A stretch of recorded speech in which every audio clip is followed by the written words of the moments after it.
நாகை மாவட்டத்தில் தமிழக அரசு மேற்கொண்ட துரித நடவடிக்கை காரணமாக குடியிருப்புகளுக்குள் வெள்ள நீர் புகாமல் தடுக்கப்பட்டது. இதற்காக அப்பகுதி மக்கள் முதலமைச்சர் செல்வி ஜெயலலிதாவுக்கு மனமார்ந்த நன்றி தெரிவித்தனர். நாகை மாவட்டத்தில் மயிலாடுதுறை, சீர்காழி தாலுகா பகுதிகளில் இந்த மாதத்தில் மட்டும் 800 மில்லிமீட்டர் அளவுக்கு மழை பெய்துள்ளது. இதனால் சீர்காழி புறநகர் பகுதி, செம்மங்குடி உள்ளிட்ட பகுதிகளில் வெள்ள நீர் சூழ்ந்தது. இதனை தவிர்க்க அரசு இயந்திரம் துரிதகதியில் செயல்பட்டது. புளியங்குடி வாய்க்கால், பிரபப்பணி வாய்க்கால் உள்ளிட்டவற்றில் ஆக்கிரமிப்புகள் விரைந்து அகற்றப்பட்டன.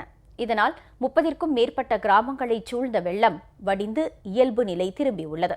இதேபோன்று வைத்தீஸ்வரன் கோயில் பகுதியில் கோவிலார் வடிகால், முடவன் வடிகால் ஆகியவற்றை முன்னெச்சரிக்கையாக தூர்வாரியதால் வைத்தீஸ்வரன் கோயில் நகரப்பகுதி வெள்ளச்சேதத்தில் இருந்து தப்பியது. முதலமைச்சர் செல்வி ஜெயலலிதா உத்தரவுப்படி மேற்கொள்ளப்பட்ட இந்த நடவடிக்கை காரணமாக பொதுமக்கள் பாதிப்பில் இருந்து மீண்டனர். மேலும் முதலமைச்சர் செல்வி ஜெயலலிதா சட்டப்பேரவையில் அறிவித்தபடி சீர்காழி தாலுகா திருநகரி ஆற்றில் தென்னலங்குடி என்ற இடத்தில் ஆற்றின் கரைகள் 1,95,00,000 ரூபாய் செலவில் பலப்படுத்தப்பட்டதால் தற்போது பெய்த கனமழை காரணமாக தென்னலங்குடி, தென்னாம்பட்டினம், கீழ்மூவர்கரை, மேல்மூவர்கரை, கோணையாம்பட்டிவனம் உள்ளிட்ட பல்வேறு கிராமங்களில் சூழ்ந்த தண்ணீர் வேகமாக வடிந்தது. இதற்காக இப்பகுதி மக்கள் முதலமைச்சர் செல்வி ஜெயலலிதாவுக்கு மனமார்ந்த நன்றி தெரிவித்தனர்.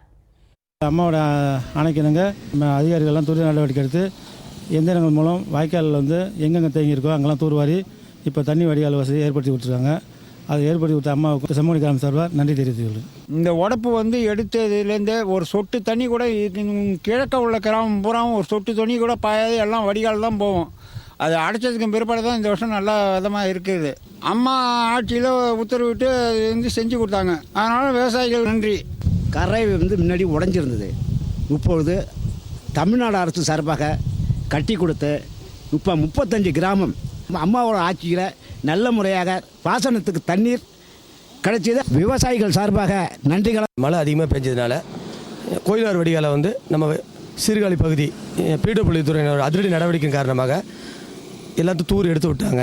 அந்த தூர் எடுத்து விட்டதுனால இந்த வைத்தீஸ்வரன் கோயிலோட டவுன் வெள்ள பாதிப்புலேருந்து நிவர்த்தி செய்யப்பட்டது. இந்த தூர் வார்ந்த கோயிலார் வடிகால், முடவன் வடிகால் எல்லாத்தையும் தூர் வார்னதுனால டவுனில் தண்ணி ஃபுல்லாக வடிஞ்சுது. அதனால் எந்த விதமான ப்ராப்ளம் இல்லை. தமிழக முதல்வர் புரட்சித் தலைவி அம்மா அவர்களுக்கு நன்றி தெரிவித்துக் கொள்கிறோம்.